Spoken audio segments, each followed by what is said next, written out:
il était souvent dit qu'on ne proposait rien. C'est très injuste. La NUPES à l'Assemblée nationale a produit une contre-réforme. Et il y avait plein de propositions, je ne vais pas vous les énumérer toutes. Par exemple, au lieu d'imposer 2 ans de plus, comme ça, en bloc, à toute la population, à tous les travailleurs, on pouvait faire baisser les exonérations de cotisations patronales, qui ne créent pas d'emploi. On sait très bien que sur notamment les salaires un peu plus élevés que le SMIC, etc., ce sont des exonérations de cotisations qui ne permettent pas de création d'emplois, qui servent uniquement finalement à augmenter les profits. On pouvait mettre en œuvre l'égalité salariale homme-femme, rien qu'avec la mise en œuvre rapide de l'égalité salariale homme-femme dans notre pays, le problème était réglé. Enfin, il y avait plein de solutions, même des solutions temporaires qu'on a mis en avant pour essayer un peu de faire rentrer dans l'opinion l'idée que cette réforme était aussi une réforme de classe.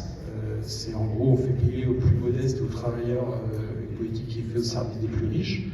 On avait aussi mis dans le panier des propositions là, une taxe sur les super-profits.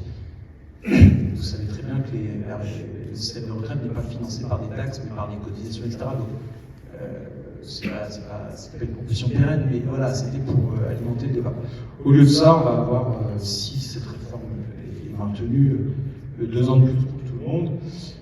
2 ans de plus, c'est même pas 2 ans de plus de travail, vous le savez très bien, puisque la grande majorité des gens n'iront pas au bout, c'est déjà le cas. Donc on aura finalement des retraités plus pauvres. C'est ça qui se passera.